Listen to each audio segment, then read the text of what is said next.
Good evening from Scotland and the rest of the UK, and welcome to this event from the Asia Scotland Institute. My name is Alex Humphreys, and I'll moderate the discussion today. Also from the Asia Scotland Institute is Roddy Gow, Chairman and Founder. Today, our focus is on the future of sustainable investment from the perspective of those who help guide and invest for their clients. The financial sector has seen an explosion in ESG practices in the hope of shifting an industry at the heart of our economy. Given the central position of the investment community, it plays an important role in deciding which organisations can survive and grow. It can therefore help guide our societies towards a more sustainable future. Joining us on the panel is Alan Edington, Investment Manager at Walter Scott and also a member of the Investment Management Committee. Before joining the firm in 2012, he worked at Manocap, a private equity firm based in Sierra Leone, and as a lawyer at Slaughter & May. Also joining us is Stewart Langdon of Leapfrog Investments. Stewart leads up Asian financial services investments and digital financial services across Asia and Africa, with a focus on deal sourcing and execution, including overseeing deal teams. Last but not least is Zach Stein, co-founder of Carbon Collective, a startup whose focus is providing investment advisory solely focused on solving climate change. Carbon Collective hopes to offer climate-forward portfolios at the same price and diversity as generic ones, allowing individual investors to decide where their capital goes. For attendees today, we're on a Zoom webinar platform, so your videos and microphones cannot be displayed and only panelists can be seen and heard. Please raise any questions by the Zoom Q&A function, either privately to me or publicly to the group if you wish. We will try and get through as many of your questions towards the end of the panel. Towards the end of the discussion. I'll pass over to Roddy now. Thank you. Alex, thank you very much. And on behalf of the Asia Scotland Institute, thank you to the three panelists, Zach being the furthest away in California, Stewart in London, and Alan in Edinburgh. So we've got all bases covered. We're really pleased to be hosting this discussion because the topic is hugely relevant. It's hugely relevant because of the different forces at work in the markets globally, and of course within Asia, which we also look at particularly, and how anybody can predict and make decisions to do with sustainable investing is a challenge, clearly, and we're going to hear more about that. The format, as Alex has intimated, is that we're going to start off by asking each of the panelists to talk for a few minutes, between 5 and 10 minutes, about their approach and that of their companies to dealing with sustainable investment. And then having done that, we will open up and have a discussion about any points arising. So I'd like to start off by asking Alan Edington at Walter Scott if he could lead us through this discussion from his perspective of sustainable investment. Thank you. Sure, thank you, Roddy, and thanks for having me. So I'm kind of responsible for our approach to responsible investing, which is how we term sustainability at Walter Scott, the firm I'm from. In terms of the way that we do things, in terms of the way we think about sustainability, we're a global team. So although we're based in Edinburgh, we invest globally with a team of generalists, so no specialists within our organization. We invested in listed companies and listed companies only.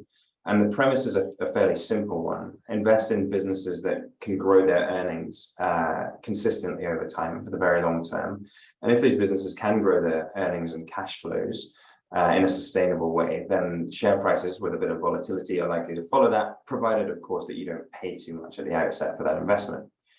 The way that sustainability ties into that, in lots of ways, is largely down to our time horizon. There are companies in our portfolios that we've held for almost 40 years, and that's the long-term goal, by great businesses that will grow into the very, very long term due to their competitive advantages.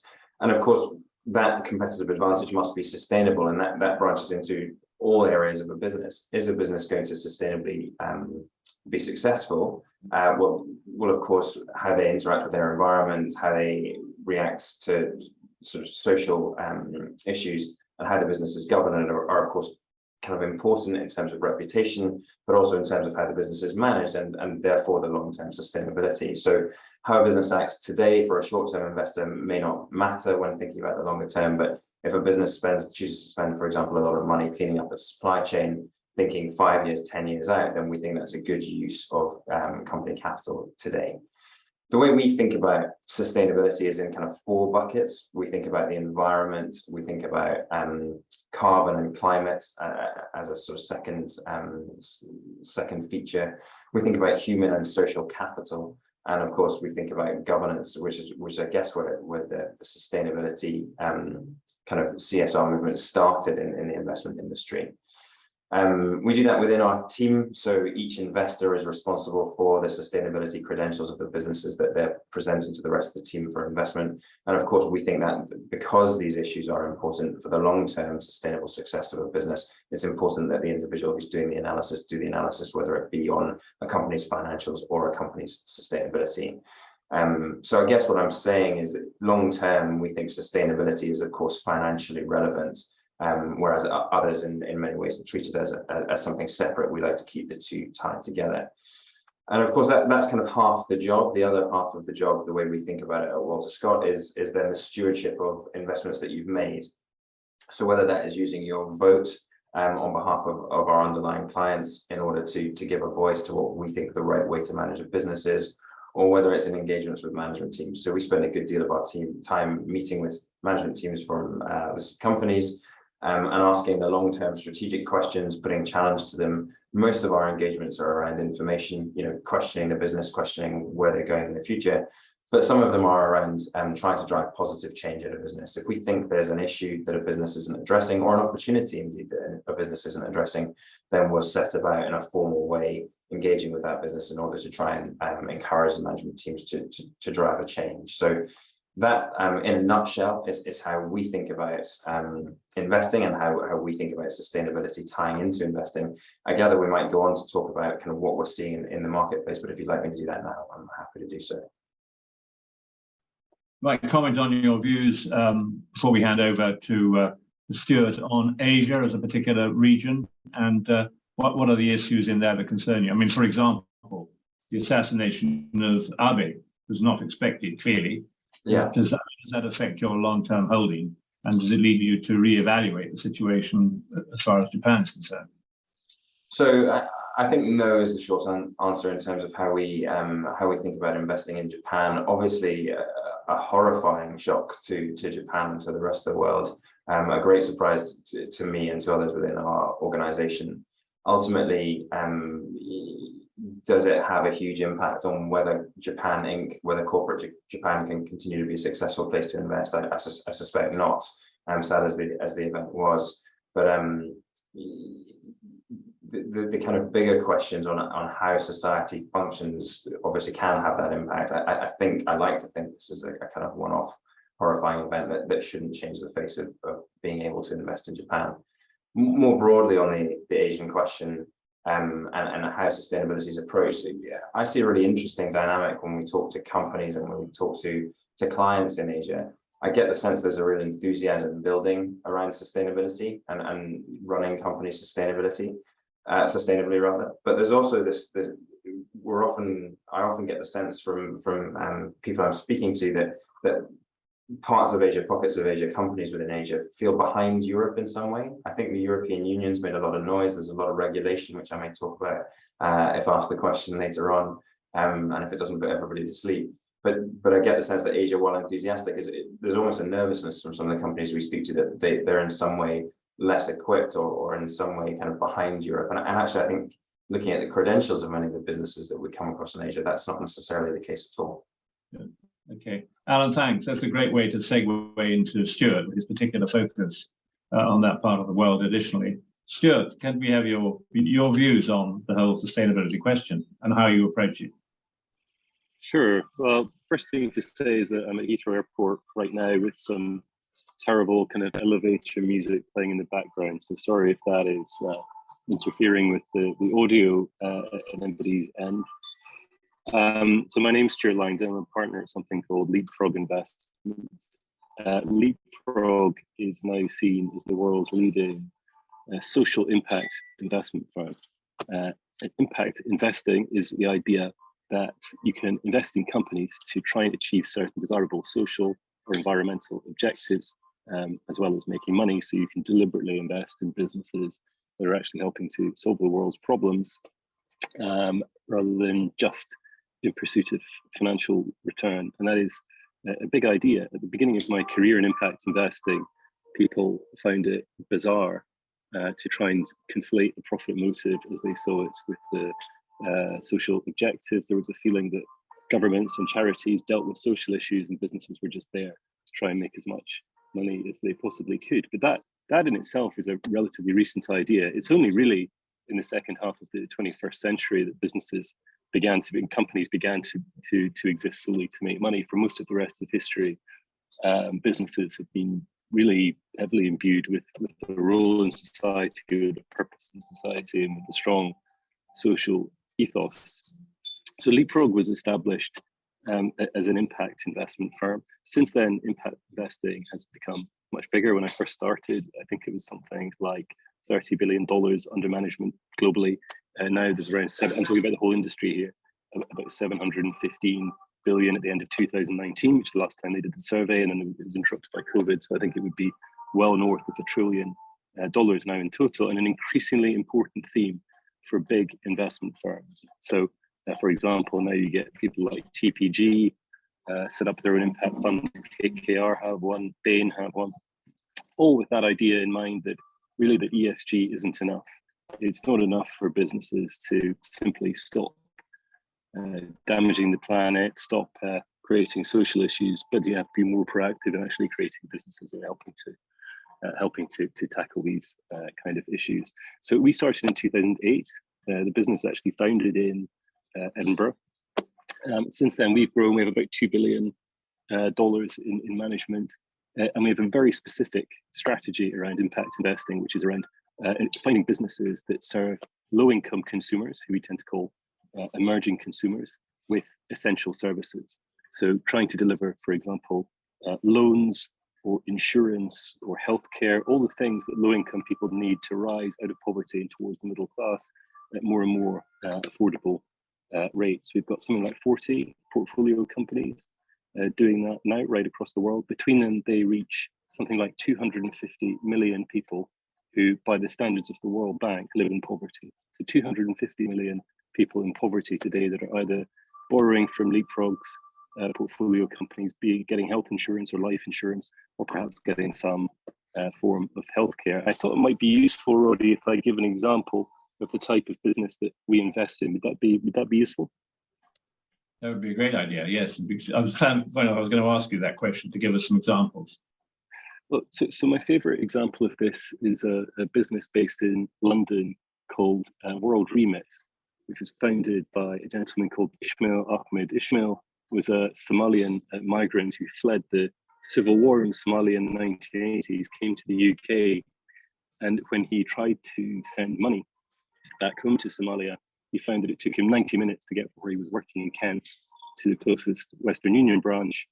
And at that point, he would get ripped off. It cost a huge amount of money to move money to Africa at that time.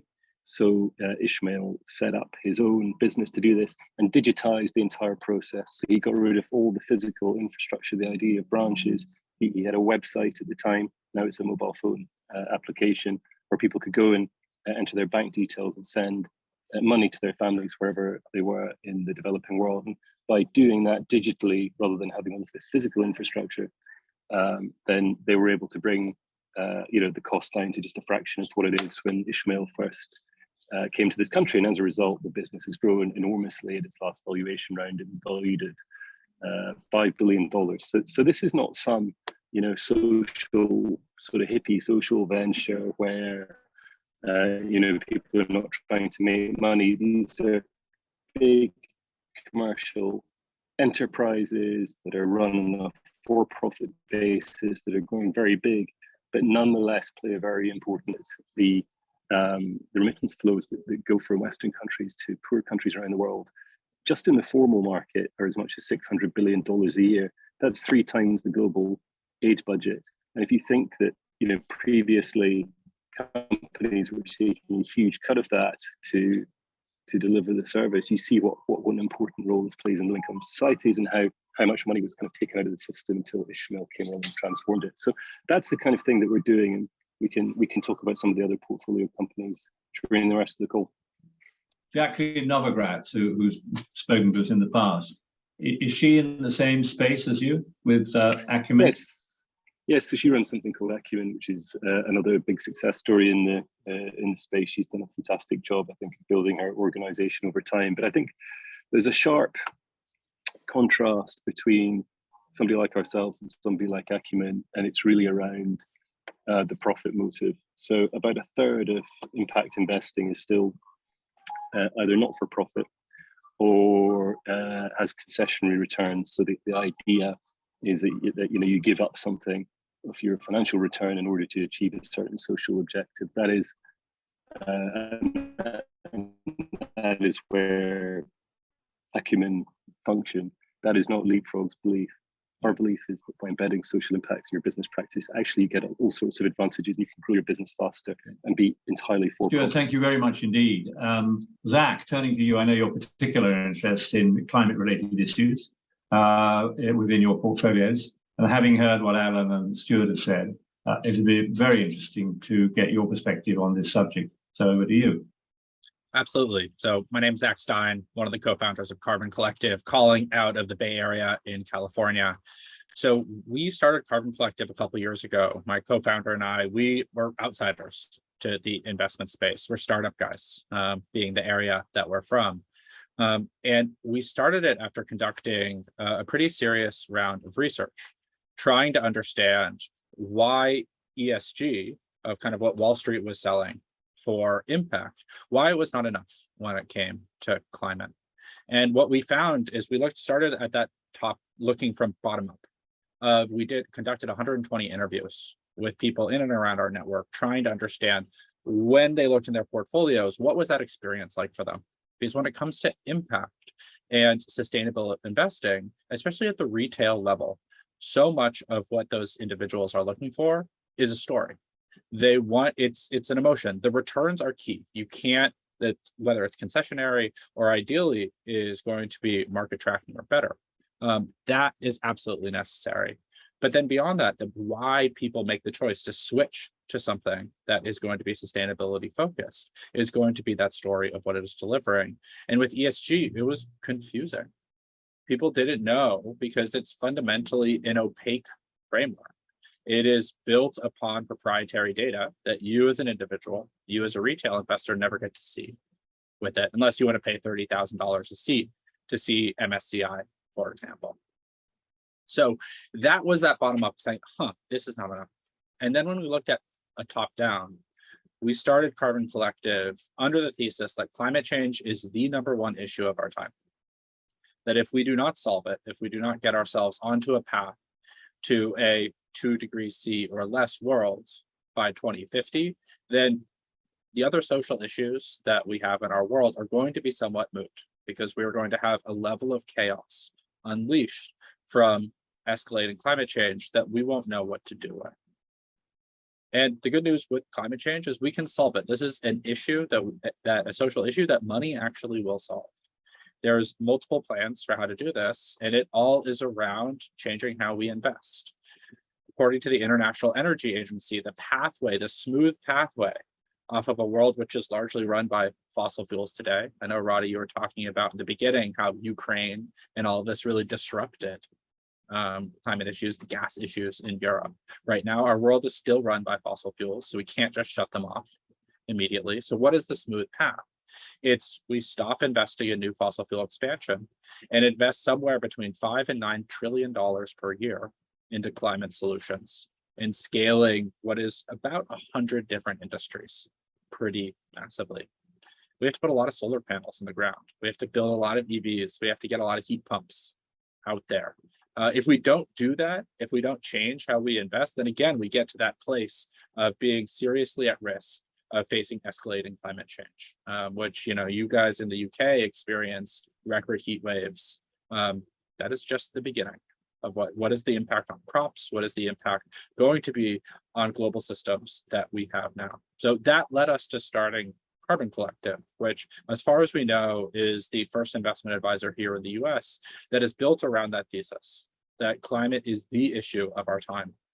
And we don't use ESG as a framework, we look at it purely from climate, which means that what we really focus on is not how a company builds what it builds, which is more of kind of the ESG related question, but what the company is building itself.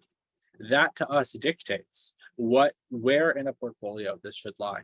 So the very cheesy way to look at our portfolios, part of especially because we serve retail clients, is we can't get too fancy with our portfolio construction. So we try to replicate some of the best advice of passive investing. Invest with as broadly as you can with as low fees as possible. How do we apply a climate lens to that for our clients? We do it in 3 steps. Again, a kind of a cheesy rhyme: divest, reinvest, pressure the rest. So we look at what are companies building, that first step of divest, and we say which industries could not exist in a zero carbon world, barring a miracle breakthrough in technology today. So this is obviously fossil fuels, coal, oil, and gas, petrochemicals. A lot of utilities today couldn't do that. Cement, steel, although hopefully that's changing, airlines, airline manufacturers, etc. It's about, in the US, about 20% of the overall stock market. So we simply cut those out. We do not believe, and happy to talk about our theories around engagement, that it makes sense to engage ExxonMobil to try and get it to become a solar company. So that's step 1. Step 2 is we reinvest. In order to solve climate change, we have to be investing into solutions. So we reinvest in the companies that are building those solutions. And this is far beyond just solar and wind, but we look at what are the best scientific plans to solve climate change? What is the list of solutions that they provide using groups like Project Drawdown, the International Energy Agency, Rewiring America, etc. And then say what publicly traded companies derive a majority of their revenue from climate solutions with that. We weigh it by market cap, and that's what we do. So we're applying these broad ethical filters with it. So that's step 2. And then step 3 is pressure the rest. This is something that we're new kids on the block. We have high aspirations for, is these are the companies whose core businesses can exist in a zero carbon world. The example I often use is Coca-Cola. When we think of sustainability, Coca-Cola is not the first company that often comes to mind. But there's no reason that in a zero carbon world, that Coke can't sell me a beverage using the secret recipe that works. It's just they are doing it with 100% renewable energy. It's delivered on an electrified fleet, and they're hopefully protecting instead of abusing their natural resources. That's to us, where as shareholders, we need to be stepping forward and making our voices heard in climate. And part of what we're trying to bring into the impact space is what we see as a missing wedge, is that of the voice of the retail investor. Our investors, our members, they don't have the levels of capital that others do. They're not institutional at this level. So for them, their vote is not nearly as impactful as their tweet. And that's where we can get impact for a company like Coca-Cola, who invests so much in protecting their brand against negative consumer sentiment. These people are consumers. So the more that we can tell those stories of impact, the better that we can be. I'll end by telling kind of our theory of where we should be focusing impact, because there's so much of the debate here of divest versus engage. Is when we look at the fossil fuel industry, we see it's the analogy we like to use is it's like a business that has a line out the door and around the block. It doesn't make that much sense to go to the guy behind the counter and say, hey, you should really consider changing business models, especially when we're in 90-day business cycles. Instead, what we should do is go to the people in the line and say, hey, I think you could get a much better deal across the street, and it's going to be better for the planet. We have to focus on demand for fossil fuels with this in the zero carbon transition. So that's what we do, and very much look forward to questions. Good. Zach, thank you so much for that. I do have one question there to ask you. I think as a Senator mentioned, and what's going on politically in the United States of America, do you think that there is a high degree of resistance to the sort of strategies that you've explained politically? It depends on the region. The US is an increasingly polarized place, which has some good things and many bad things associated with it. So we are seeing the pushback, and this is what we see as part of the problem of incumbents, some of the largest asset holders, like a BlackRock, for example, trying to get really serious on climate, is they have too much baggage. We saw Larry Fink writing and really leading the way to some degrees in making statements on the importance of focusing on climate and long-term financial returns. The backlash has started, though. The multiple pension funds and states are actually saying, hey, if you do this, we're going to find a new asset manager. Here, the Texas teachers pension being kind of the most famous example of that. And BlackRock has really walked it back and saying and declaring their long-term commitment to fossil fuels. And the hard part is the science just does not align with that reality. I guess a transition is what people need. I mean, what about people like CalPERS? Where do they stand on this? So they very much are far more forward on this. And a lot of what's beneficial, and this is what we believe of groups like Carbon Collective, and I think all of us here, is what is the purpose of groups like the divestment movement and movements around this? It is not to get greenies like me to divest from fossil fuels. It is to broadly make the argument, the economic argument of why such a strategy is going to pay off over the long term here. And that is where we think that's going to be the tipping point. So we can point to certain industries and their dramatic rise. Electric cars, wind and solar, batteries are poised for a hell of a decade right now, where we can say, hey, we are in the middle of a technological transition from an inferior technologies. 50% of the oil that is consumed in the US is on our roadways.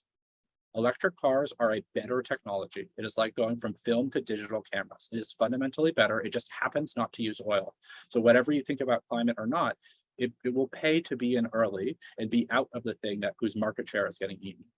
That to us is a lot of the stories of how do we move outside of the political system. Yes, we need every win that we can there, but we have some good positive tailwinds sectorially as well.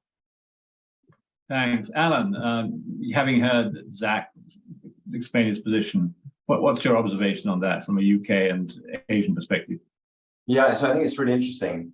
My instinct a couple of times was to disagree with Zach. And actually, the more I thought about what Zach was saying, the more I thought, actually, no, what we do and what you do actually operate in symbiosis. There's kind of a, there are differences in approach, no doubt. There's less of a specific niche that we're trying to attack.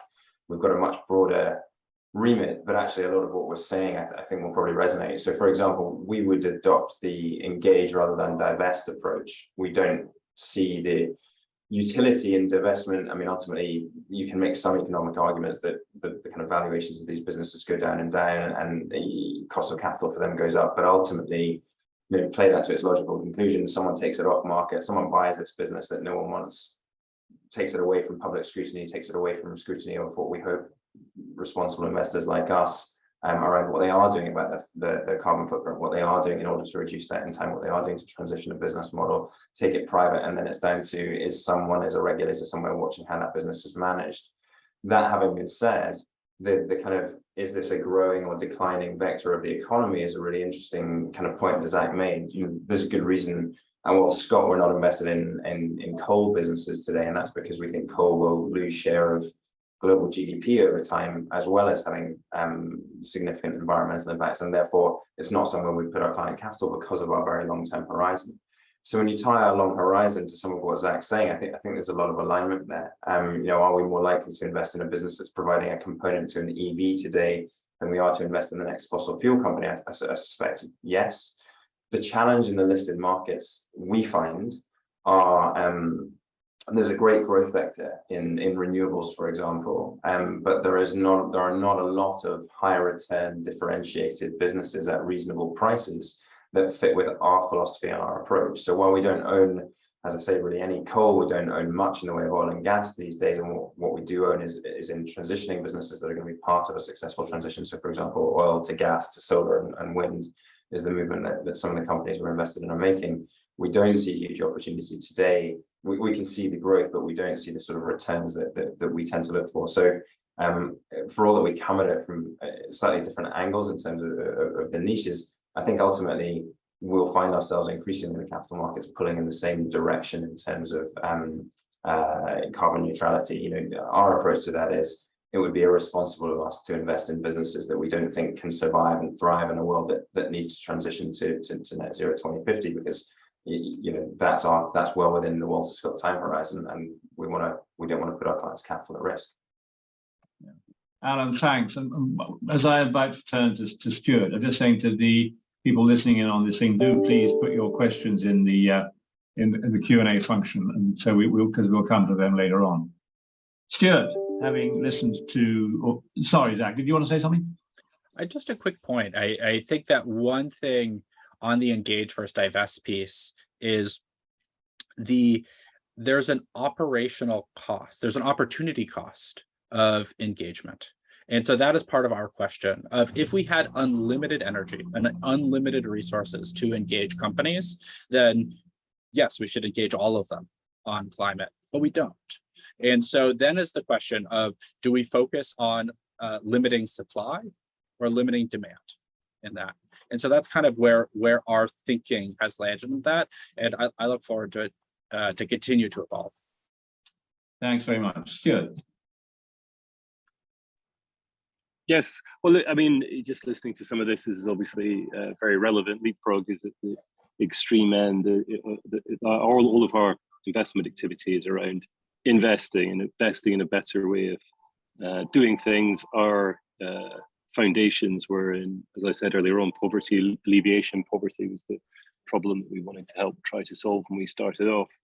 But increasingly over time, as the leader in impact investing, more and more of our investors want to know what we can do similarly about climate. I do find it interesting how quickly people go from ESG to climate now. It does seem to become completely conflated. There are tons of other social issues that need to be resolved through partly through the emergence of successful entrepreneurial business ventures, but there's no doubt that people's attention right now is on climate. We get asked about it a lot. But one of the things that I think a lot of people miss is that you can't solve the climate crisis unless you solve other problems at the same time. And what I mean by that, and this is where I think the Asian context is particularly relevant. We've been in the business for a long time of trying to help low-income consumers get access to loans, insurance, etc. There's no way, for example, that you can get people in India, which is the largest two-wheeler market in the world, to transition to electric vehicles unless you're first able to lend money to them, because very few people in India can afford to go out and buy an electric vehicle. So that's what we've been working on. We've been trying to say, okay, let's take our financial inclusion skill set to try and shift that over towards helping to lend money to people so they can buy electric vehicles. And then you have another problem, which is, how do we make sure that people get access to the insurance that they need? So they buy an electric vehicle, they can then insure it so that if the vehicle is then damaged in some way or stolen, they don't fall back into financial destitution as a result. So I think these other ESG issues, things like financial inclusion, are very important to solving some of the challenges associated with climate. And I think particularly in Asia, you need to keep in mind, if you looked at the UN Global Population Report, which was the latest version of which was released, I think, 2 weeks ago, India will overtake China as the most populous country in the world, I think, next year. I think the graph showed that it was on track to being roughly double the size of China over the rest of the 21st century. Now, the consequences of that is the planet is going to become more and more populated. The population of Asia, I think, will be 6 or 7 billion alone. Africa will be 2 billion by, I think, 2050.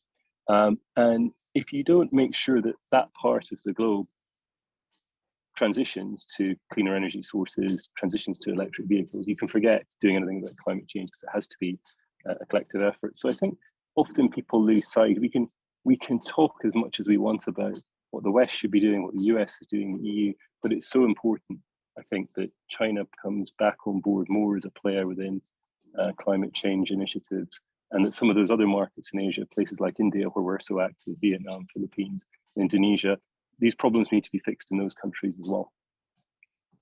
You of course have a major Singaporean-based investor now. Does that affect the way in which you've been looking at these issues, their arrival, and that give you a bigger, stronger foothold in Asia? Yeah, I mean, Temasek invested in Leapfrog. Temasek is the sovereign wealth fund of Singapore. They invested in Leapfrog, I think, a year ago now, and became a major shareholder in our organization. That's been incredibly important for us. It's been great to have such a well-known, well-regarded, prestigious investor in your list of shareholders, of course. But I have to say the commitment from them around impact investing generally, so the fact that they wanted to be Leapfrog's major shareholder, but particularly climate, is really striking. They hired a guy recently who had been IKEA's chief sustainability officer. Big job if you think about the footprint of a company like IKEA. He went to work for Temasek and then joined our global advisory board because he is so keen on Temasek being really at the front of all of the investment activity around climate. They have a huge event called Ecosperity, which some of our team were at in Singapore last month. They told me just incredibly impressive. So yes, that has been very great, very good for us, but also very good for everything we're doing on the climate side and the ESG side. Yeah. Zach, what you've heard, how has that affected your thinking? Is there anything new being said here that you're not already aware of? It's a really interesting relationship between kind of other ESG factors and climate. And especially, very much agree with Alan of the importance of aligning long-term capital with this type of thinking. When we look at the near term, who knows? That's the hard part of investing. But it's the long term where we can start to say, okay, we maybe can have a higher likelihood of knowing what's going on here. Some of Stewart's point of how we cannot just focus on the West.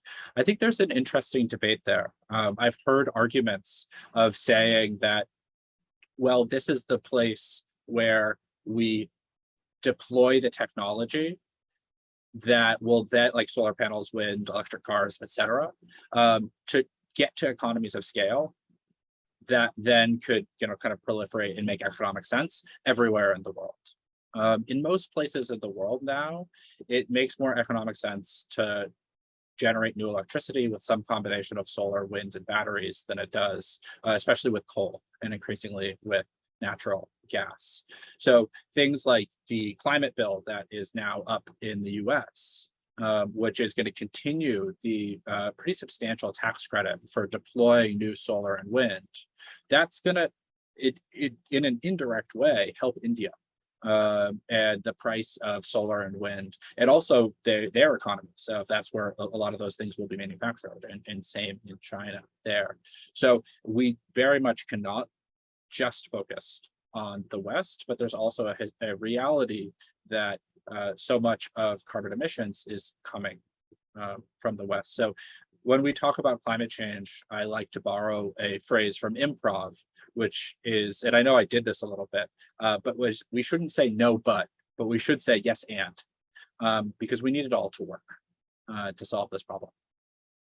And what about the view that the legacy left by developed countries makes it unfair to insist too much on developing countries moving faster? Is that still very much an issue, or is it going away? Yeah, it is a real issue. And what is hard in this is that we don't have very much time. We're very much up against the clock. And so at Carbon Collective, what we try to think about is how can we change as few things about how the world works broadly and still reach a zero carbon economy by 2050. For example, if we could convince everyone in the world suddenly have a very deep relationship with nature, for example, we'd probably solve climate change immediately. That's not going to happen in any near term. So especially, how do we connect and tell the narrative and story of the long-term investment here? Alan, you brought up coal and its lack of long-term investability. That narrative is really important too. In the US, I'll give one quick example. The US coal index, the Dow Jones coal index, from 2011 to 2020, it fell 99% during that time. That is a dramatic drop. from it. And it wasn't because we stopped using coal. It was because the narrative changed. And we had investors stop saying, oh, this is an industry that has an important place in my portfolio, to one of, this has no long-term place in that. And that becomes self-perpetuating for those industries. So I think that that's a lot of the story that we need to be telling now, to align capital with the level of transition that we need to have. Oh, interesting. Alex, we need to make sure that some of those listening start developing some questions for us in just a sec. Alan, your response to Zach's compliment to you. Yeah, well, very kind is the response. But I think I was just going to follow up on something that you mentioned there, Roddy, which is, what do we think about the kind of the Western development versus some less developed countries, and how should we apportion the burden of dealing with the climate change issue? And I think there are lots of ways to do it, and none of them are perfect. I think there is still a tension around, well, hang on, you've got to your level of prosperity, and now you're going to dictate to us how, in Asia, how you think we need to transition. I think there is still a little bit of a challenge there. But equally, getting China to COP26, for example, when there was a little question mark over that for a while, having these key countries around the table, there is a demonstrated willingness to be doing something about it, and there's a recognition globally that we have an issue. I think what's interesting, certainly from the perspective we see it, is more and more when we're looking at businesses are having to produce, and regulators are demanding that they produce for our analysis, scope 1, 2, and 3 emissions. And for the sake of simplicity, think of scope 1 and 2 emissions as being what you produce in your organization doing what you do, and scope 3 being when you look up and down your supply chain. So what carbon emissions are produced by using my product, when my customers use my product, but also what carbon emissions are generated by whoever is manufacturing that product for me. And when you think about the manufacturing basket and the concentration of that manufacturing in Asia, Western companies, big Western multinational businesses, are going to have to deal with their supply chain right through to Asia. And so actually there is a real incentive for the West to be supporting and helping some of particularly the Asian manufacturing base to develop towards a more sustainable model. And so I think there's quite a positive story to be told there, in kind of reaching back into your own supply chain from the West, and trying to bring the climate agenda a few steps forward, rather than just dictating at a national level. We think your government needs to do more, for example, which I think is always going to be more of a challenge, given some of the legacy there. Roddy, if I can just add to what Alan is saying there, this sense that the Westerners should not tell people in Asia and Africa to take part in the energy transition because we had the Industrial Revolution 200 years ago or whatever. That does still exist. Alan is right, but I think you saw at COP26. India committed, I think, for the first time to net zero by 2070, which is not as fast as people would like, but they're still making an effort. And I think the reason is very simple. The people in the world who stand to lose the fastest from the effects of climate change are people who live in Africa, people who live in South Asia, people who live in buildings that are susceptible to extreme weather events. It's still the case that even if you leave out the impact of COVID, something like 25 million people every year fall back below the poverty line because of an extreme weather event caused by the effects of climate change. So this, and overwhelmingly those are in low-income markets. So the idea that these places do not really want to come in for the ride for the energy transition, I think, just doesn't really make sense, because they're the people that suffer the most from its consequences. Where the West, I think, really has to help, though, is when we do make commitments to these countries, we have to deliver on them. I actually can't remember how long ago it was that the West said that they would get together and invest $100 billion in low-income countries to help them manage the effects of climate change and do the energy transition. It hasn't happened. Every COP, the same question comes around: where's that $100 billion? How much of it's been spent? I think it's something like 14 billion. It's a really pathetic number in comparison. So I think the most important thing the West can do, it's not about preaching to low-income countries in Asia and Africa, but I do think we should honour our commitments where we've made them. Yeah. Thank you for that. Okay, I've really a question for all of you. To what extent do you engage in scenario planning, in sort of thinking through what the future is going to hold, sort of thinking the unthinkable? And the impact, obviously, of Russia's invasion of Ukraine, I doubt very much if that was being gameplayed, if you like, in your own committees. But to what extent do you spend time doing that? I'll start with you, Zach.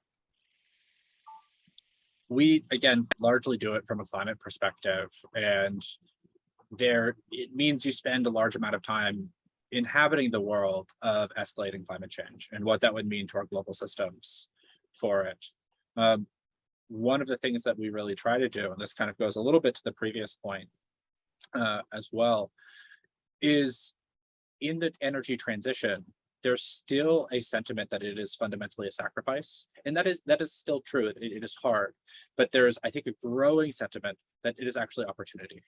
And that the more that becomes true, where it's not seen as, oh, the West gets to continue doing what it's doing, and those who aren't there just don't get to develop, that I think increasingly things like renewables, electric cars, they're simply better business as those businesses scale.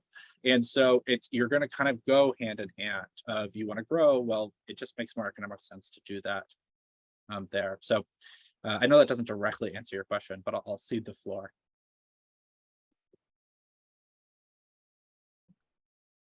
Alan, sorry, so scenario planning, thinking about what future challenges there may be that we're not actually seeing yet. I mean, demography is a big one, clearly, I suppose, population growth, and that's where what's happening in Africa is important, as Stewart had mentioned. Yeah. But can I have your reaction to that? Yeah, absolutely. So the way we think about scenario planning is as you've said, whatever we plan for will be wrong, but that doesn't mean the planning and the considering is wrong to do. And if you start from that perspective and you remember that perspective, then you're probably not going to, it won't be too awful.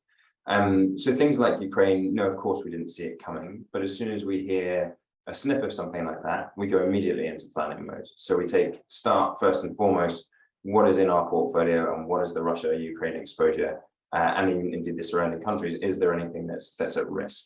The same happens when interest rates rise. We immediately think, right, what does that mean for portfolios? When we get a hint of that may happen, so we first analysed that back in probably 2016, I think we first started talking about that. A crackdown on corruption in China, does that mean anything? A crackdown on people flaunting expensive handbags, what does it mean for portfolios? And so we go through those kind of analytical questions as if and when we get a whiff that something might be coming along, rather than trying to plan for every potential eventuality. That having been said, the framework through which we perform analysis endeavors to find businesses that will weather kind of thick and thin. So we're looking for businesses that will weather an interest rate rise or significantly lower interest rates for longer.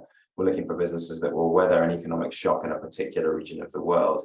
And we have a series of factors within sort of 7 different criteria that we look for that we think give a business a much better shot than average of surviving these challenges. Now, of course, every now and again, a COVID pandemic comes along and something in the portfolio we conclude is going to be challenged and we want to get rid of, but it tends to not be very many because of the framework we employ.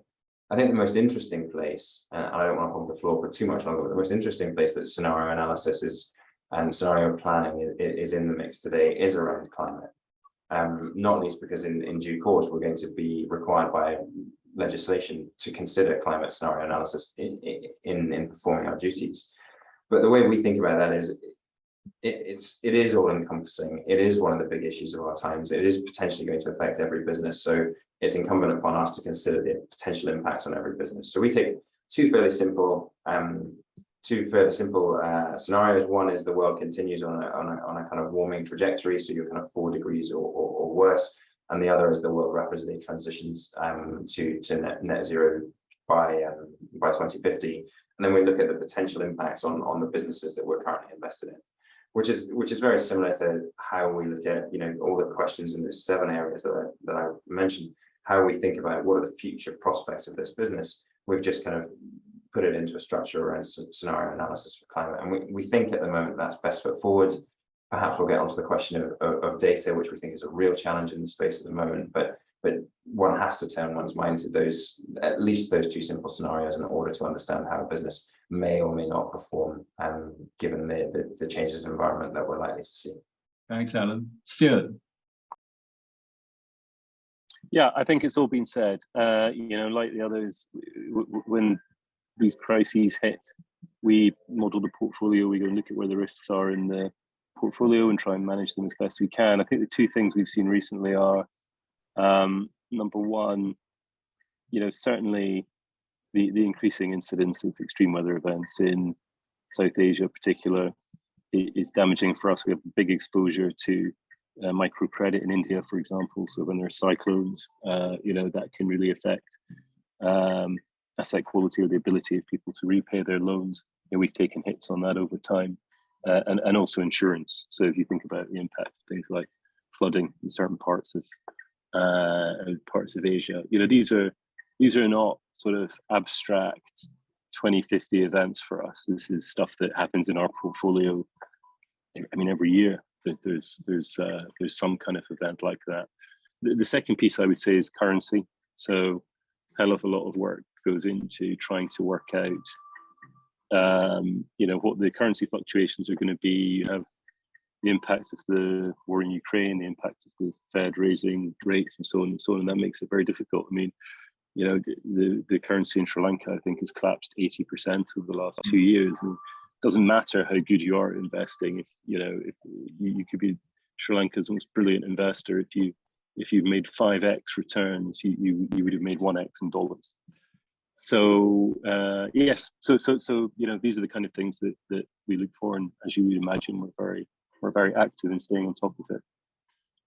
Thanks, Alex. I think there's a question from Andrew in the Q&A there about how to measure. Could you just give us that question?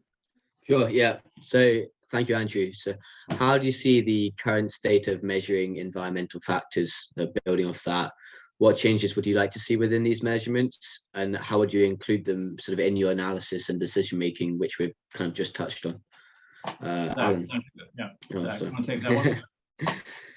Yeah, sure. So the current state of measurement is poor, is the short answer. The data is bad. The data is provided to us with a lag, and the data is inconsistent because when companies produce it, they produce it on their terms, not necessarily in a consistent way. There are lots of things we as investors can do to help and support that. We have a reasonably good voice, we have reasonably good access to management.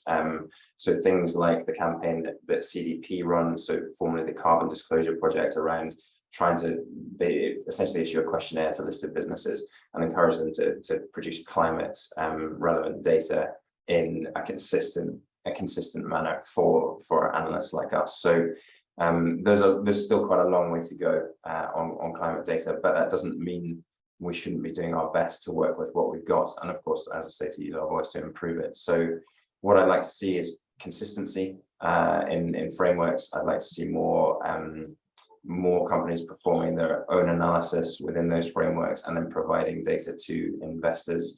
And I do think that's coming. This is moving at quite a clip. The improvements we're seeing already are impressive. And then in terms of including it in our analysis, I've kind of mentioned the climate scenario analysis, but we like to see a history of how a business has performed. We like to understand what a business is telling us it's going to do in terms of performance, and then measure against those performance, measure how the business is performing over time against what the intentions they've laid out are. Because I'm sure we're all aware, many businesses in recent years have made, the last couple of years in particular, made net zero commitments, for example. Our job in part is to assess how a business performs against those net zero commitments, because that will affect the ongoing sustainability of the business model. It will affect the sentiment of other investors and the public indeed around those businesses and the products those businesses produce. So yeah, hopefully not too long-winded, but gives a feel for it. Stuart, you concur with that as well? Yeah, I mean, I think it's a great question, because we've always felt at Leapfrog that it's our measurement of the social impact that we have that sets us apart from our competitors. It was really back in 2008 when we started saying to people that we would report social impact in the same way that we reported financial performance, i.e. we would go every quarter, measure the social impact we were having in terms of the number of low-income people that our portfolio companies are reaching. and the quality, relevance, and affordability of the product suite and services that we were providing to them. That is really when people started to take us seriously and started to say, okay, well, this sounds much more robust. This sounds much more disciplined than the sort of loosey-goosey approach of some of the more the kind of a lot of the more not-for-profit side had been up to that point. So I think rigorous measurement, certainly in the impact investing space, is the thing that really persuades investors to take you seriously. That's the first thing I would say. I think if you're interested in this area, something I find very interesting is the initiative at Harvard University around what they call impact-weighted accounts, which is based on the idea that companies should start accounting in their profit and loss for the negative externalities that they're causing. So, a company might be making $1 billion of net profit every year, but it's causing $2 billion of environmental damage. It should be forced to put that in its profit and loss account so that investors can see that. That's a big idea. I think it's in its infancy. I don't think it's fully cooked as a concept yet, but I think it's an interesting train of thought that will gather pace over time. Thanks. Zach, your comments, and then quite soon I'm going to wrap this up because we approach the end of the bewitching hour. Yeah, not a huge amount to add here. Part of echoing what Alan said, part of why Carbon Collective, we only use publicly available data in our analyses, is we think it's really important to show our work of, especially for us being at the retail level, we come into a space of very low trust. We're new investment managers, and then we are also into a space that's been heavily greenwashed, and we're largely marketing to the people who have seen the most of that. People in the climate space or things beyond it. So for us, it's been really hard to find any data sets that are kind of behind paywalls with that, both in terms of their quality, but then also for us to show the level of transparency and build trust here. So that very much kind of influenced our decision of how we approach this and how we really use revenue as our leading indicator of whether to include a company, and then use further data around them secondarily to think about, especially looking towards the future, how we would want to pressure them to improve. Zach, thanks. Well, I think what I'm going to do now is wrap this up, thanking all of you on the panel and those listening and putting questions for your participation. I'm left with, because I wrote it down, Zach's divest, reinvest, pressure the rest comments. But I know that when the YouTube recording is replayed, a lot of words of wisdom will fall out from each of you who contributed so much. And I guess I'll sort of finish where I started off by saying that this is an area of enormous importance to society. The fact that people will have heard and will hear about the very responsible approach you all endeavor to take towards impact investing in this space is heartening. And on behalf of the Age of Scotland Institute, I want to thank you, because our mandate is to try and increase understanding of what's going on and how that affects the different parts of Asia that we look at, to, I suppose, educate and inspire the people who, by dint of their age, will have responsibility for running businesses in Asia and elsewhere in the century of Asia. So on behalf of the Institute, thank you, Zach in California, Alan in Charlotte Square, Stewart, still there, Heathrow, have a safe journey back, and Alex for putting the whole thing together. So thanks very much, everybody, and have a great evening or the day ahead of you in the case of California.